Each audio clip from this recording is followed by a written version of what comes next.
दोस्तों, इस वक्त भारत का रियल एस्टेट सेक्टर एक ऐसे खतरे के बीच खड़ा है जिसने न केवल बिल्डरों की नींद उड़ा दी, बल्कि इन्वेस्टर्स से लेकर घर खरीदारों हर किसी का चैन तक उड़ा दिया है। ऐसे में सवाल यह है कि क्या आने वाले महीनों में घर खरीदना और महंगा होने वाला है? क्या जिन लोगों ने पहले से फ्लैट बुक कर रखा है उन्हें पोजीशन के लिए और लंबा इंतजार करना पड़ सकता है? क्या बिल्डरों के सामने एक ऐसा संकट खड़ा हो चुका है जिसमें पैसा होने के बावजूद जरूरी सामान नहीं मिल रहा? और सबसे बड़ा सवाल ये है कि क्या भारत के रियल एस्टेट सेक्टर में एक ऐसी सुनामी आने वाली है जिसका असर करोड़ों घर खरीदारों, निवेशकों और बिल्डरों पर पड़ने वाला है? क्योंकि इस समय जो रिपोर्ट सामने आ रही है वो बेहद चौंकाने वाली है। हिंदुस्तान टाइम्स की एक रिपोर्ट के अनुसार क्रेडाई यानी confederation of real estate developers association of India ने दावा किया है कि वैश्विक संघर्ष और अमेरिका ईरान तनाव के बाद निर्माण लागत में 25% से ज्यादा की बढ़ोतरी दर्ज की गई। वहीं इकोनॉमिक टाइम्स की एक रिपोर्ट भी बताती है कि निर्माण लागत, सप्लाई चेन और लेबर की समस्या पूरे सेक्टर के लिए गंभीर चुनौती बन चुकी है। अब जरा सोचिए कि अगर किसी प्रोजेक्ट की लागत 100 करोड़ रुपए थी, उसमें 25% की बढ़ोतरी हो जाए तो लागत सीधे 125 करोड़ रुपए तक पहुंच सकती है। और जब लागत बढ़ेगी तो उसका बोझ आखिरकार किस पर जाएगा? बिल्डर पर, निवेशक पर, या घर खरीदने वाले आम आदमी पर? यही समझना आज सबसे जरूरी है। दोस्तों, रियल एस्टेट केवल सीमेंट और ईंट का खेल नहीं, ये पूरी तरह से energy, transport, logistics, man power और ग्लोबल सप्लाई चेन पर निर्भर एक इंडस्ट्री है। जैसे ही मिडिल ईस्ट में तनाव बढ़ा, सबसे पहले कच्चे तेल की कीमतों पर दबाव आया। दुनिया का बड़ा हिस्सा आज भी खाड़ी क्षेत्र से निकलने वाले तेल पर निर्भर है। भारत अपनी जरूरत का लगभग 80 से 85% कच्चा तेल आयात करता है। ऐसे में जब तेल महंगा होता है तो केवल पेट्रोल, डीजल महंगा नहीं होता, बल्कि हर वो चीज महंगी होने लगती है जो ट्रक, जहाज, फैक्ट्री और एनर्जी यानी ऊर्जा पर निर्भर है। रॉयटर्स की एक रिपोर्ट के अनुसार तेल की कीमतों में तेजी और ऊर्जा जोखिम भारत में महंगाई के लिए बड़ा खतरा बन चुके हैं। अब जरा रियल एस्टेट की चेन को समझिए। एक बिल्डिंग बनाने के लिए स्टील चाहिए, सीमेंट चाहिए, एल्युमिनियम चाहिए, कॉपर चाहिए, ग्लास चाहिए, पाइप चाहिए, टाइल्स चाहिए और पेंट चाहिए। इन सब की मैन्युफैक्चरिंग में भारी मात्रा में ऊर्जा खर्च होती है। ऐसे में अगर गैस महंगी हुई तो टाइल्स महंगी होंगी, अगर डीजल महंगा हुआ तो ट्रांसपोर्ट महंगा होगा, अगर शिपिंग महंगी हुई तो इंपोर्टेड सामान महंगा होगा। और यही इस वक्त हो रहा है। हिंदुस्तान टाइम्स की एक रिपोर्ट के माने तो लोढ़ा डेवलपर्स के मैनेजमेंट ने माना है कि कुछ गैस आधारित निर्माण सामग्री की लागत में काफी हद तक दबाव आया है। Tiles, PVC pipes, paint, waterproofing और एल्युमिनियम फ्रेमवर्क जैसी कैटेगरी सबसे ज्यादा प्रभावित हो रही है। ओबरॉय रियलिटी ने भी निवेशकों को बताया कि ऊर्जा लागत, लेबर कॉस्ट और मटेरियल उपलब्धता की समस्या अब वास्तविक दबाव बन चुकी है। लेकिन कहानी केवल महंगाई की नहीं, बल्कि असली डर सप्लाई चेन का है। दुनिया का बड़ा समुद्री व्यापार मिडिल ईस्ट के आसपास के मार्गों से होकर गुजरता है। अगर किसी एरिया में युद्ध, हमला या फिर सुरक्षा संकट बढ़ता है तो जहाज़ों का बीमा महंगा हो जाता है, फ्रेट चार्ज बढ़ जाते हैं और डिलीवरी में देरी होने लगती है। टाइम्स ऑफ इंडिया की एक रिपोर्ट की माने तो एशिया के प्रॉपर्टी बाजारों पर भी इस तनाव का गहरा असर पड़ता दिख रहा है और निवेशक अनिश्चितता बढ़ रही है। इसका मतलब क्या है? इसका मतलब है कि कई बिल्डरों को अब केवल कीमतों की चिंता नहीं है, बल्कि इस बात की चिंता है कि सामान मिलेगा भी या नहीं। क्रेडाई के राष्ट्रीय अध्यक्ष शेखर पटेल ने कहा है कि कुछ महत्वपूर्ण निर्माण सामग्री ऐसी स्थिति में पहुंच चुकी है जहां कीमत चाहे जितनी दे दी जाए फिर भी उपलब्धता चुनौती बन रही है। ये बयान अपने आप में बहुत बड़ा संकेत, क्योंकि रियल एस्टेट उद्योग में आमतौर पर समस्या कीमतों की होती है, उपलब्धता की नहीं। लेकिन अगर किसी प्रोजेक्ट को समय पर स्टील, कॉपर, केबल, फिटिंग्स या दूसरी जरूरी सामान नहीं मिलेगा तो कंस्ट्रक्शन कैसे आगे बढ़ेगा?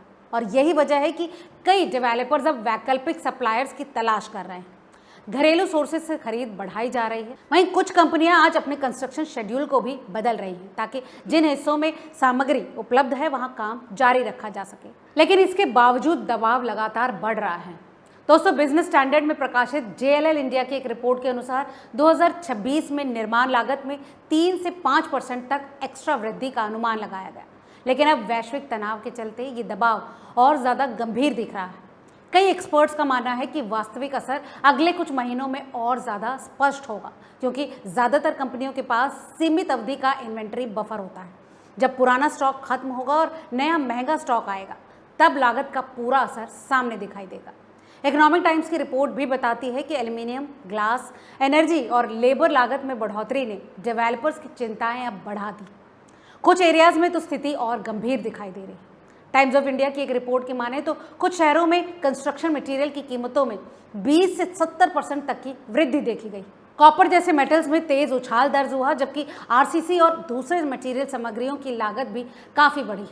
दोस्तों, इसका असर महज बड़े डेवलपर्स पर नहीं बल्कि छोटे और मध्यम बिल्डरों पर भी सबसे ज़्यादा पड़ सकता है, क्योंकि उनके पास लॉन्ग टर्म के सप्लाई कॉन्ट्रैक्ट या फिर मजबूत वित्तीय सुरक्षा नहीं होती। यही वजह है कि अब कई उद्योग संगठन सरकार से राहत की मांग कर रहे हैं। क्रेडाई ने रेरा टाइमलाइन में विस्तार और परियोजनाओं के लिए राहत भी मांगी, ताकि सप्लाई संकट के चलते प्रोजेक्ट्स डिफॉल्ट की स्थिति में ना पहुंचे। लेकिन यकीन मानिए, इस पूरी कहानी का सबसे खास हिस्सा अभी बाकी है, क्योंकि कंस्ट्रक्शन कॉस्ट बढ़ना केवल बिल्डरों की समस्या नहीं। असली सवाल यह है कि जब बिल्डर की कॉस्ट बढ़ेगी तो क्या वो फ्लैट की कीमत बढ़ाएगा? क्या नई लॉन्च होने वाले प्रोजेक्ट्स और महंगे होंगे?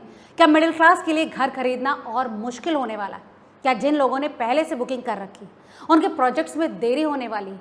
और क्या निवेशकों के लिए आने वाला वक्त अवसर है या फिर खतरा? यही वो जगह है जहां से इस पूरी कहानी का दूसरा और सबसे महत्वपूर्ण अध्याय शुरू होता है। दोस्तों, अब सवाल ये है कि इस पूरे संकट का सबसे बड़ा झटका आखिर किसे लगेगा? बिल्डर को, इन्वेस्टर को, या फिर उस आम आदमी को जो अपनी जिंदगी की सारी बचत लगाकर एक घर खरीदने का सपना देख रहा है? क्योंकि दोस्तों, इतिहास गवाह है कि जब भी रियल एस्टेट सेक्टर में लागत यानी कॉस्ट बढ़ती है, उसका असर आखिरकार घर खरीदारों के कांधों पर ही आता है। आज भारत के कई बड़े डेवलपर्स खुलकर स्वीकार कर रहे हैं कि निर्माण लागत, लॉजिस्टिक्स और कच्चे माल की कीमतों में आई तेजी उनके प्रोजेक्ट्स के बजट को प्रभावित कर रही है। हिंदुस्तान टाइम्स की एक रिपोर्ट के अनुसार क्रेडाई ने दावा किया है कि वैश्विक संघर्ष और मिडिल ईस्ट संकट के बाद निर्माण लागत में 25% से ज़्यादा की तेजी देखी गई, जबकि कुछ खास निर्माण सामग्रियों की उपलब्धता भी प्रभावित हुई।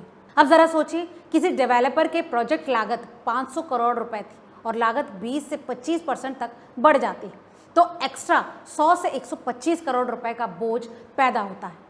ऐसे में डेवलपर के पास महज दो रास्ते बचते हैं, या तो अपने मुनाफे में कटौती करे या फिर फ्लैट और मकानों की कीमतें बढ़ा दे। और यही वो कारण है कि विशेषज्ञों का मानना है कि आने वाले महीनों में नए लॉन्च होने वाले प्रोजेक्ट्स की कीमतों में बढ़ोतरी देखने को मिल सकती है, खासकर मुंबई, दिल्ली एनसीआर, बेंगलुरु, पुणे और हैदराबाद जैसे तेजी से डेवलप हो रहे बाजारों में। इकोनॉमिक टाइम्स की एक रिपोर्ट के अनुसार डेवलपर्स पहले ही अपनी बढ़ती कॉस्ट और मटेरियल की कमी को लेकर चिंतित हैं, और अगर भू राजनीतिक तनाव लंबे समय तक जारी रहा तो प्रोजेक्ट्स की इकोनॉमिक फिजिबिलिटी पर भी इसका असर पड़ सकता है। लेकिन दोस्तों, कहानी महज कीमतों तक सीमित नहीं है। असली खतरा प्रोजेक्ट डिले का है। अगर स्टील, कॉपर, ग्लास, एल्युमिनियम या फिर दूसरे ज़रूरी सामान समय पर नहीं पहुंचते हैं तो निर्माण कार्य की गति धीमी पड़ सकती है। टाइम्स ऑफ इंडिया की एक रिपोर्ट के अनुसार रियल एस्टेट इंडस्ट्री अब मटेरियल की कमी, प्रोजेक्ट डिले और कीमतों के झटकों के लिए तैयार रहने की बात कर रहा है। इसका सीधा मतलब ये है कि जिन लोगों ने पहले से फ्लैट बुक कर रखा है, उन्हें पोजेशन मिलने में एक्स्ट्रा महीनों या फिर कुछ मामलों में सालों तक का इंतजार करना पड़ सकता है। और ये वो स्थिति है जिससे सबसे ज़्यादा नुकसान मिडिल क्लास परिवारों को होगा, क्योंकि उन्हें एक तरफ किराया देना पड़ता है और दूसरी तरफ होम लोन की EMI भी भरनी पड़ती है। रॉयटर्स की एक रिपोर्ट बताती है कि ऊर्जा और तेल की कीमतों में किसी भी बड़े उछाल का असर भारत की महंगाई और आर्थिक गतिविधियों पर पड़ सकता है, जिसका असर कुल मिलाकर रियल एस्टेट बाजार तक पहुंचता है। हालांकि बड़े डेवलपर्स वैकल्पिक सप्लायर्स, लॉन्ग टर्म कॉन्ट्रैक्ट और बेहतर इन्वेंट्री मैनेजमेंट के जरिए इस संकट से निपटने की कोशिश कर रहे हैं। लेकिन अगर मिडिल ईस्ट में तनाव और बढ़ता है तो भारतीय रियल एस्टेट बाजार को एक साथ 3 मोर्चों, बढ़ती लागत, सप्लाई संकट और प्रोजेक्ट देरी का सामना करना पड़ेगा।